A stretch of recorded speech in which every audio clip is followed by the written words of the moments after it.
स्वागत है आपका YouTube चैनल उल्टा चश्मा में। लेकर आया हूं आपका अपना कार्यक्रम विश्लेषण विद वानखड़े। G20 हो गया, उसका महिमा मंडन चल रहा है। भयानक बरसात हुई उत्तर प्रदेश से लेकर तमाम राज्यों में। बहुत सारी चीजें पानी के नीचे आ गई, वो भी एक खबर है। जवान तहलका मचा रही है, वो एक अपनी खबर है। एनडीए इंडिया भारत, इस पे घमासान, वो खबरें हैं।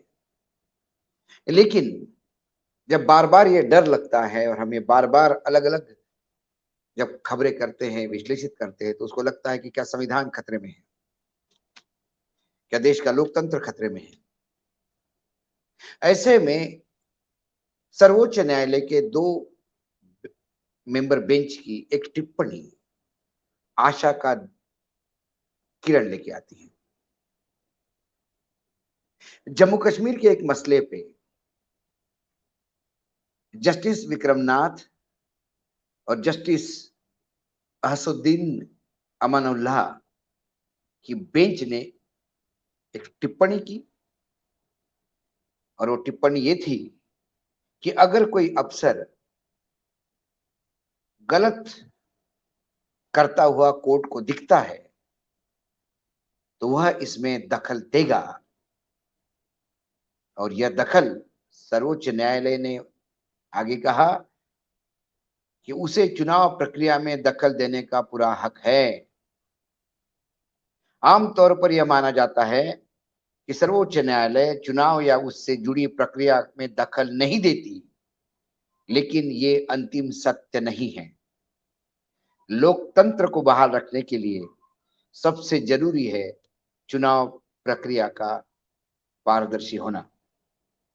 इसी चुनाव के जरिए सूबों में सरकारें बनती है, और वो सरकार जन कल्याण के लिए चलती है। इसी से संसद चुने जाते हैं जो लोकसभा में आते हैं।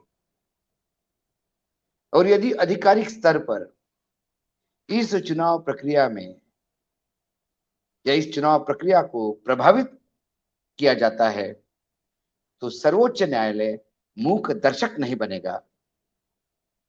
सर्वोच्च न्यायालय का ये हक हक बनता है कि वो इसमें दखल दे और देखे कि चुनाव प्रक्रिया कानूनी रूप से हो। हुआ यूं कि नेशनल कॉन्फ्रेंस, जो जम्मू कश्मीर की एक पार्टी है, शेख अब्दुल्ला की पार्टी, जो वर्तमान में उनके पोते और बेटे संभाल रहे हैं, लद्दाख में जो लोकल बॉडीज के इलेक्शन थे उसमें जो उनका चुनाव चिन्ह था हल, उसको लेके सर्वोच्च न्यायालय तक मामला आया। सर्वोच्च न्यायालय ने कहा कि नेशनल कॉन्फ्रेंस को हल निशान, जो चुनाव चिन्ह है, वो बहाल किया जाए। लेकिन लद्दाख प्रशासन ने इसके खिलाफ याचिका दायर की। वो याचिका खारिज करते हुए ये बातें हुई, और साथ में लद्दाख प्रशासन पर 1 लाख रुपए का जुर्माना भी लगाया और आदेश दिया कि नेशनल कॉन्फ्रेंस को हल चुनाव चिन्ह अलॉट किया जाए। यह 2 बेंच की टिप्पणी को मैं लोकतंत्र के बचाव के लिए आशा की किरण क्यों समझता हूं? क्योंकि चुनाव आयुक्तों की जो नियुक्ति थी उसको लेके सर्वोच्च न्यायालय ने यह दिशा निर्देश दिए थे। क्योंकि वो एक स्वायत्त संस्था है, तो उनके ऊपर जितने भी चुनाव आयोग या जितने मुख्य चुनाव आयुक्त का जो चुनाव, यानी उनका जो चयन होगा, उसकी एक सिस्टम उन्होंने डेवलप की थी कि इसमें मुख्य न्यायाधीश होंगे सर्वोच्च न्यायालय के, प्रधानमंत्री स्वयं होंगे, leader of opposition in Lok Sabha, या सर्वोच्च सबसे बड़ी लोकसभा में जो विरोधी पक्ष है उसके नेता, ये 3 लोग मिलके इसमें निर्णय लेंगे। इसमें एक सत्ता पक्ष था, एक विपक्ष था, और उसको बैलेंस करने के लिए सर्वोच्च न्यायालय के मुख्य न्यायाधीश थे। इसके पहले वर्तमान प्रधानमंत्री के गुरु अडवाणी जी ने एक पत्र लिखकर तब मनमोहन सिंह सरकार को ये कहा था कि चुनाव आयोग में चुनाव आयुक्तों की जो नियुक्तियां हैं, इसको लेके एक नई सिस्टम बनानी चाहिए, जिसमें लॉ मिनिस्टर हो, कानून मंत्री, प्रधानमंत्री स्वयं हो, लोकसभा में लीडर ऑफ अपोजिशन या विरोधी पक्ष का सबसे बड़े पक्ष का नेता, राज्यसभा में लीडर ऑफ अपोजिशन या सबसे बड़े विरोधी पक्ष का नेता, और सर्वोच्च न्यायालय। ऐसे 5 लोगों की, जहां सरकार से 2, विपक्ष से 2 और उनको बैलेंस करने वाले सर्वोच्च न्यायालय के मुख्य न्यायाधीश।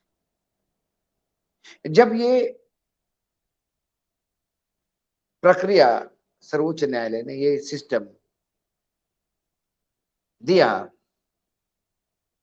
तो पिछले लोकसभा सत्र में सरकार ने एक बिल पारित कर सर्वोच्च न्यायालय के उस निर्णय को उल्टाते हुए यह निर्णय दिया कि इसमें प्रधानमंत्री रहेंगे, प्रधानमंत्री के एक कैबिनेट मंत्री रहेंगे जो प्रधानमंत्री चुनेंगे, और लीडर ऑफ अपोजिशन या सबसे बड़ी विरोधी पार्टी के नेता रहेंगे। मतलब 2 सत्ता पक्ष के, 1 विपक्ष का। ये तो ट्रांसपेरेंसी नहीं हुई, लेकिन एक कानून पास हो गया। सरकार ने सर्वोच्च न्यायालय के मुख्य न्यायाधीश को मक्खी जैसा इसमें से निकाल दिया। ये जो टिप्पणी आई है सर्वोच्च न्यायालय के 2 बेंच की, ये टिप्पणी ये सरकार को इस बात के लिए वार्निंग देती है कि आपने चुनाव आयुक्तों प्रणाली को पूरा बदलकर सर्वोच्च न्यायालय के निर्णय को ठेंगा दिखाते हुए अपने बहुमत के भरोसे बिल पारित कर चुनाव आयोग के आयुक्तों की नियुक्ति पूर्ण रूप से अपने हाथ में रखी, अपने रबर स्टैंप ही वहां अपॉइंट हो, ये सारी व्यवस्था रखी। लेकिन इससे आप सर्वोच्च न्यायालय को अलग नहीं कर सकते। यदि ये लोग स्वायत्त संस्था है, तो इनकी स्वायत्त संस्था के तहत जो चुनाव प्रणाली होती है, यदि उसमें ट्रांसपेरेंसी नहीं दिखी, अधिकारी मनमानी करते हुए दिखाए, तो चुनाव आयोग भले ही उन्हें माफ कर दे, चुनाव आयोग आंखें मूंद ले, जैसा कि अक्सर हो रहा है। जो चुनाव आयोग में कंप्लेंट्स पहुंचती है, उन्हें डस्टबिन दिखाया जाता है, या उस पर जो चाहता है विपक्ष वो एक्शन नहीं होता। ज्यादातर नतीजे जो है सत्ता पक्ष की तरफ जाते हैं, चुनाव आयोग ने जब भी कोई कंप्लेंट पे डिसीजन लिया। लेकिन सर्वोच्च न्यायालय आंखें मूंद करके नहीं खड़ा बैठेगा। सर्वोच्च न्यायालय देखेगा, यदि लोकतंत्र में चुनाव प्रणाली प्रक्रिया ये सबसे बड़ी चीज है, और इसमें यदि कोताही कोई बरतता है, तो फिर उसमें सर्वोच्च न्यायालय इंटरफियर करेगा। और इस छोटे से केस में कि नेशनल कॉन्फ्रेंस को सिंबल दिया जाए या ना दिया जाए, इसके बहाने सर्वोच्च न्यायालय ने सरकार को, केंद्र सरकार को फिर से एक बार ललकारा है और ये बता दिया कि आप मुख्य न्यायाधीश को इस प्रणाली से अलग रख अपने मनमानी तरीके से चुनाव आयुक्त की नियुक्ति तो कर सकते हैं, और चुनाव आयुक्त अपने मनमानी से चुनाव आयोग को चलाएंगे नहीं। यदि वो मनमानी करते हैं, यदि कहीं ट्रांसपेरेंसी या कहीं अधिकारी बेवजह गलत काम करते हुए दिखाई दिए या चुनाव प्रक्रिया को इन्फ्लुएंस करते हुए दिखाई दिए, तो सर्वोच्च न्यायालय डंडा उठाएगा। यह एक सरकार के चले हुए एक चाल पे सर्वोच्च न्यायालय का, सरकार के इस नहले पे सर्वोच्च न्यायालय का दहला था। कुल मिलाकर सर्वोच्च न्यायालय जो कस्टोडियन है, जो पहरेदार है भारतीय संविधान का, वो पूर्ण रूप से लगा रहेगा कि संविधान बचा रहे, और जो भी इस देश में होता है उस संविधान के अनुरूप हो, फिर चाहे कोई स्वायत्त संस्था इसका गैर उपयोग करने का प्रयास करे या सरकार, सर्वोच्च न्यायालय टोकेगा, टोकेगा नहीं, आपको लाइन में लाके संविधान के ढांचे में ढलवाएगा। आज इतना ही, फिर आता हूं किसी विषय के साथ, तब तक के लिए नमस्कार। देखते रहिएगा यूट्यूब चैनल उल्टा चश्मा।